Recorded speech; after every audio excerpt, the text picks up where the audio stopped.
Hello guys, welcome back to my channel with Pallavi. কেমন আছো তোমরা সবাই? আশা করি তোমরা সবাই অনেক ভালো আছো।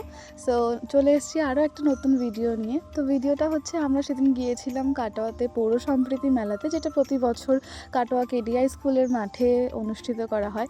আর এখানে ঢুকেই দেখলাম সবার প্রথমে কি সুন্দর মানুষগুলো পুতুলের মতো সেজে নাচ করছে। আর সত্যি প্রত্যেক বছর এখানে এসে নতুন কিছু না কিছু দেখতে পাই, যেটা সত্যি ভীষণ ভালো লাগে। আর এই মেলাটার বিশেষত্ব হলো যে এখানে প্রত্যেকটা এক একটা স্টল বসানো হয়, যেখানে প্রত্যেকজন তাদের নিজেদের হাতের তৈরি করা কারুকার্য, সেটা মাটির তৈরি জিনিস হোক বা কোনো সেলাইয়ের জিনিস হোক বা কোনো পেন্টিং হোক, সমস্ত কিছু নিয়ে তারা এখানে বসেন সেল করার জন্য। আর সত্যি এগুলো ভীষণ সুন্দর লাগে দেখতে, মানুষের কত রকমের কত প্রতিভা। আর এই কাঁথা স্টিচের ব্যাগটা আমার ভীষণ পছন্দ হয়েছিল, কিন্তু আমি অত বড়লোক নই, সেই জন্য আমি নিইনি, কারণ এটা বলছিল 550 টাকা দাম, ওই জন্য আমি নিইনি। আর কাঠের পুতুল বা কাঠের অনেক জিনিসপত্র এখানে দেখতে পাওয়া যায়, যেটা বাংলার একটা ঐতিহ্যও বলা যেতে পারে। আর তার সঙ্গে মাটির পুতুল। আর এখানে না অনেক পিঠেও পাওয়া যায়।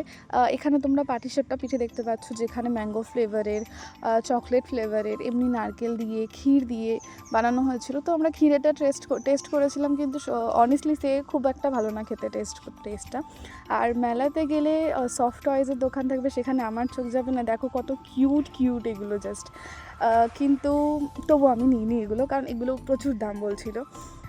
আর এখানে দেখো সমস্তটাই নিজেদের হাতে বানানো হয়, আর অনেকেও নিজে বানিয়ে নিয়ে আসে, অনেকে এখানে বসেও বানায়। আর এখানে যে কুর্তি দেখতে পাচ্ছ বা চাদর দেখতে পাচ্ছ, সমস্ত কিছুতে নিজেদের হাতের কাজ থাকে। তো সত্যি সবটা ভীষণ সুন্দর লাগে দেখতে।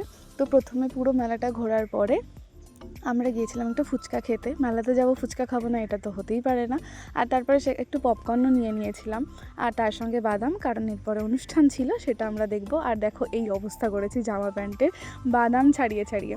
তো তারপরে আমরা ভালোভাবে শোটাকে এনজয় করেছি। আর এরপরে তোমরা দেখো।